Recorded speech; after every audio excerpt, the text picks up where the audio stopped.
Opposition अब ये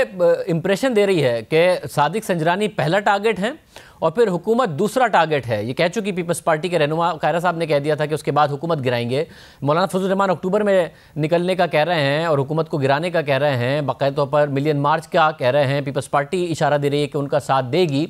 आपको लगता है कि ऐसा हो सकता है कि हुकूमत के लिए सादिक संजरानी के जाने के बाद कोई ख़तरा हो अगर वो जाते हैं, या महज एक अलामती बात है, अपोजिशन के पास कुछ दिखाने को और था नहीं, यौम सियाह भी मना लिया, सब कुछ कर लिया, तो एक सादिक संजरानी साहब को हटा लेंगे, इसके अलावा हुकूमत के लिए कोई परेशानी की बात है नहीं? आपको लगता है कि अपोजिशन के पास कोई ना कोई लाएअमल है?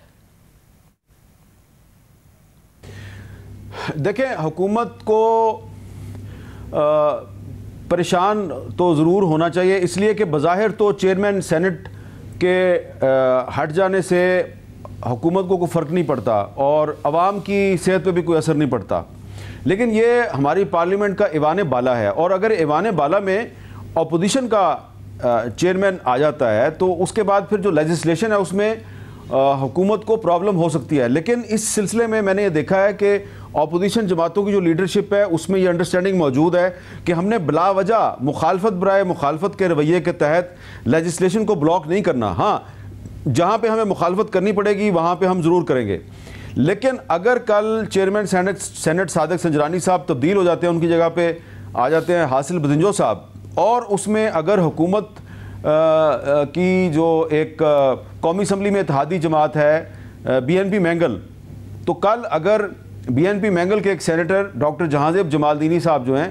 वो सादिक संजरानी साहब की बजाय अगर वो हासिल बदिंजो साहब को अगर वोट दे देते हैं तो फिर मेरा ख्याल है कि हुकूमत को कुछ घबराना चाहिए और अपनी जो दोबारा सफ़बंदी है उस पर नज़रसानी करनी चाहिए। BNP मैंगल के तहफ़्फ़ुज़ात दूर करने की कोशिश करनी चाहिए, क्योंकि शाहजेब साहब BNP मैंगल जो है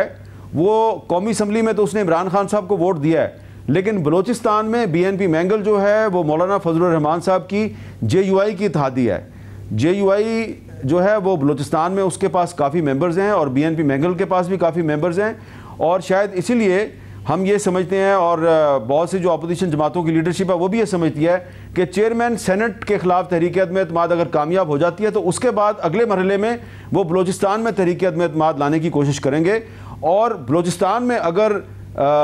JUI और BNP मैंगल और दीगर जमातें मिलकर चीफ मिनिस्टर को हटाने में कामयाब हो जाती हैं तो उसके बाद फिर इमरान खान साहब के लिए कौमी असम्बली में काफ़ी मुश्किलात पैदा हो जाएंगी, क्योंकि वहाँ पे जो BNP मैंगल के 4 वोट हैं उनकी बड़ी अहमियत है।